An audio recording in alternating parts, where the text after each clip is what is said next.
जय हिंद, जय भारत साथियों। साथियों आज एक और खास विषय पे वीडियो लेकर के आपके बीच में आए हैं। जैसा कि आपने टाइटल देख लिया होगा, इस वीडियो में बात करने वाला हूँ इलेक्शन मैनेजमेंट के 4 महत्वपूर्ण कामों के बारे में। वैसे तो इलेक्शन मैनेजमेंट में बहुत सारे काम हैं, 20 से ज़्यादा चीज़ों का मैनेजमेंट इलेक्शन मैनेजमेंट कहलाता है, लेकिन 4 सबसे कॉमन, सबसे महत्वपूर्ण कामों के बारे में बताना चाहता हूँ। सबसे पहला और सबसे ज़रूरी काम होता है इलेक्शन मैनेजमेंट का कॉन्स्टिट्यूएंसी मैनेजमेंट। यदि आपको चुनाव जीतना है, चुनाव जितवाना है, जब तक आप कॉन्स्टिट्यूएंसी को मैनेज नहीं करेंगे, मैनेज करना सीखेंगे नहीं या उम्मीदवार को नहीं आता होगा या जो उम्मीदवार की टीम है उनको नहीं आता होगा, तब तक चुनाव जीत पाना असंभव होगा। और कॉन्स्टिट्यूएंसी मैनेजमेंट में और भी बहुत सारी चीजें फर्दर उसमें अगर डिवाइड करेंगे तो 10-12 कैटेगरी आ जाएंगी। कॉन्स्टिट्यूएंसी में वोटर का मैनेजमेंट रहेगा, कॉन्स्टिट्यूएंसी में बूथ का मैनेजमेंट रहेगा, कॉन्स्टिट्यूएंसी में मुद्दों का मैनेजमेंट रहेगा, कॉन्स्टिट्यूएंसी में और भी बहुत सारी चीजों का मैनेजमेंट है। लेकिन सबसे महत्वपूर्ण और सबसे जरूरी मैनेजमेंट है कॉन्स्टिट्यूएंसी मैनेजमेंट। अगर कभी भी आप इलेक्शन मैनेजमेंट करें, आपका बेस कॉन्स्टिट्यूएंसी होना चाहिए और कॉन्स्टिट्यूएंसी मैनेजमेंट के सारे प्रिंसिपल आपको पता होने चाहिए ताकि आप इलेक्शन मैनेजमेंट बढ़िया कर पाएं। क्योंकि हर कॉन्स्टिट्यूएंसी की रणनीति अलग होगी साहब। लोग सोचते हैं एक बार मैंने इलेक्शन मैनेजमेंट कर लिया मेंबर ऑफ पार्लियामेंट के लिए, अब वही सब जगह यूज नहीं, ऐसा नहीं होगा। जिस मेंबर ऑफ पार्लियामेंट के लिए क्या उस कॉन्स्टिट्यूएंसी में भी 5 वर्ष में बदलाव आएगा और बाकी जगह तो आएगा ही। और जिस अगर एमएलए का इलेक्शन मैनेज करना है तो बदलाव अलग हो जाएगा। अगर एमपी की कॉन्स्टिट्यूंसी चेंज हो जाएगी तो बिल्कुल अलग चीजें चेंज हो जाएंगी। तो कॉन्स्टिट्यूंसी मैनेजमेंट सबसे पहला मैनेजमेंट है। दूसरा मैनेजमेंट क्या है? दूसरा मैनेजमेंट है कैंपेन मैनेजमेंट। वैसे तो सारी चीजें महत्वपूर्ण है, मैं 4 महत्वपूर्ण चीजों के बारे में बात कर रहा हूं। कैंपेन को इफेक्टिव बनाना।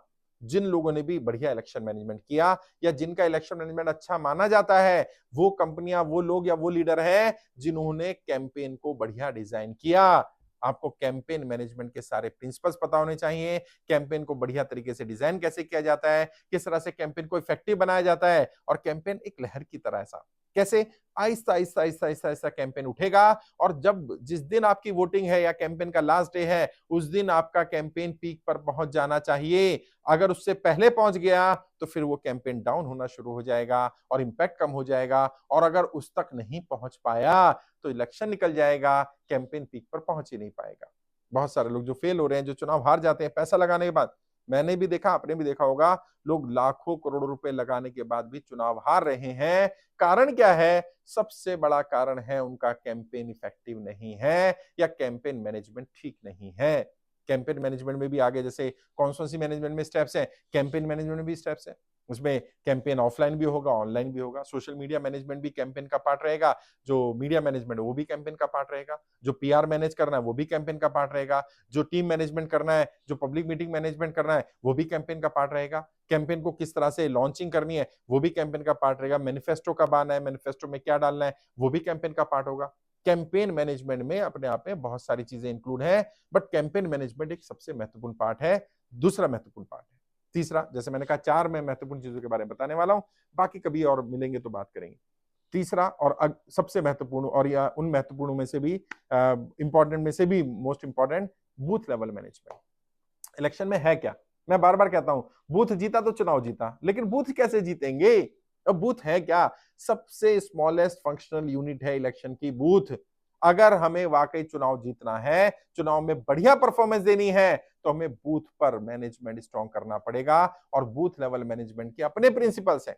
बूथ में बूथ इंचार्ज कैसा होना चाहिए, बूथ के मुद्दे पता चल गए, मुद्दों को हाईलाइट कैसे करना है, कब करना है, बूथ पर किन किन चीजों को हाईलाइट करना ज्यादा जरूरी है, किन चीजों को छोड़ना होगा, किस बूथ पर कौन सी रणनीति काम आएगी, किस बूथ पर कैंपेन की क्या रणनीति होगी, कौन सा हमारा स्ट्रॉन्ग बूथ है, कौन सा रेड बूथ है, कौन सा ऑरेंज बूथ है, कौन सा ग्रीन बूथ है, किन ग्रीन बूथ को हम और ज्यादा डार्क कर सकते हैं, किस ऑरेंज को ग्रीन में कन्वर्ट कर सकते हैं, किस रेड को ऑरेंज में कन्वर्ट किया जा सकता है। ये सारा बूथ लेवल मैनेजमेंट है। और एक बूथ पर कितने लोग चाहिए। बूथ वाला मैनेजमेंट कब से शुरू होगा? जिस दिन से आपका कैंपेन शुरू हुआ उस दिन से बूथ लेवल मैनेजमेंट शुरू हो जाएगा। और जिस दिन वोटिंग होगी तब तक बूथ लेवल मैनेजमेंट चलेगा। उसके बाद काउंटिंग के लिए भी बूथ लेवल पर हम स्ट्रेटेजी बनाते हैं, लेकिन वो एक अलग पार्ट है। इलेक्शन के लिए सबसे महत्वपूर्ण में से, चारों में से भी सबसे महत्वपूर्ण मैं मानता हूं बूथ लेवल मैनेजमेंट। क्योंकि बूथ जीता तो चुनाव जीता, और इसका उल्टा भी सही है, बूथ हारा तो चुनाव हारा। हमारा टारगेट क्या होना चाहिए? पहली बात तो पहला टारगेट होनी चाहिए, फर्स्ट प्रायोरिटी सारे बूथ जीत लें। लेकिन अगर सारे बूथ ना जीत पाए तो मैक्सिमम बूथ तो जीत लें। 70% बूथ पर 90% पोलिंग हमारी फेवर में आ जाए, तो बाकी 30% पे 100% भी दूसरों को चला जाए, तो भी हम चुनाव जीत जाएंगे, तो भी हमें कोई नुकसान नहीं है। वो कब होगा? जब इफेक्टिव बूथ लेवल मैनेजमेंट होगा। अगर हमारा बूथ लेवल मैनेजमेंट स्ट्रांग नहीं है, तो हमारी चुनाव जीतने की संभावना नहीं है। ये बात समझ लीजिए। ये तीसरी चीज है इलेक्शन मैनेजमेंट की, जो इंपॉर्टेंट है। चौथी चीज, इसके बिना भी काम नहीं चलेगा साहब, संसाधन। सभी संसाधनों का मैनेजमेंट, जिसमें मनी मैनेजमेंट भी आ गया, ट्रांसपोर्ट मैनेजमेंट भी आ गया, फूड मैनेजमेंट भी आ गया, टीम मैनेजमेंट भी आ गया, वे बिल्डिंग मैनेजमेंट भी आ गया, शेडो कैंपेनिंग मैनेजमेंट भी आ गया। संसाधनों का मैनेजमेंट, कब कब कहां कहां कौन कौन से संसाधन चाहिए, और उसमें अलग अलग कैटेगरी आ जाएंगी। हर संसाधन की कैटेगरी अलग।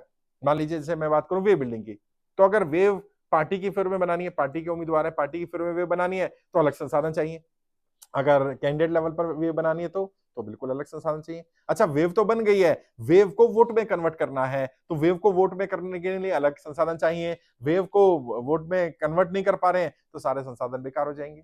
जैसे एक बहुत तेज हवा चल रही है और आप ट्यूब लेकर खड़े हो जाए, तो ट्यूब में हवा नहीं घुसेगी साहब, आपको पंप चाहिए होगा ना। ये पंप क्या है? ये पंप आपका कार्य करता है। ये पंप वो व्यक्ति है जो मैन टू मैन मार्किंग कर रहा है, वो व्यक्ति है जो शैडो कैंपेनिंग कर रहा है। अब आपको शैडो कैंपेनिंग नहीं पता, आपको मैन टू मैन मार्किंग नहीं मालूम है, आपको नहीं मालूम है कि किस तरह से हमें इस वेव को कन्वर्ट करके ट्यूब में कन्वर्ट करके वोट में कन्वर्ट करना है। अगर नहीं आता है तो हार जाएंगे। यहीं पर संसाधनों की जरूरत है, सारे संसाधन चाहिए। सिर्फ कई लोग सोचते हैं मेरे पास पैसा आ गया, पैसे से मैं चुनाव जीत जाऊंगा। अगर पैसे से ही चुनाव जीतते होते तो आप भी जानते हैं, मैं भी जानता हूं, भारत की राजनीति में ऐसे बहुत सारे लोग हुए हैं, 100-100, 200-200, 500-500 करोड़ के मालिक थे, व्हाइट में इनकम दिखाई थी, पार्षद का चुनाव हार गए, विधायक का चुनाव हार गए। कितने हैं जो 500-500 करोड़ के मालिक विधायक का चुनाव हार चुके हैं साहब।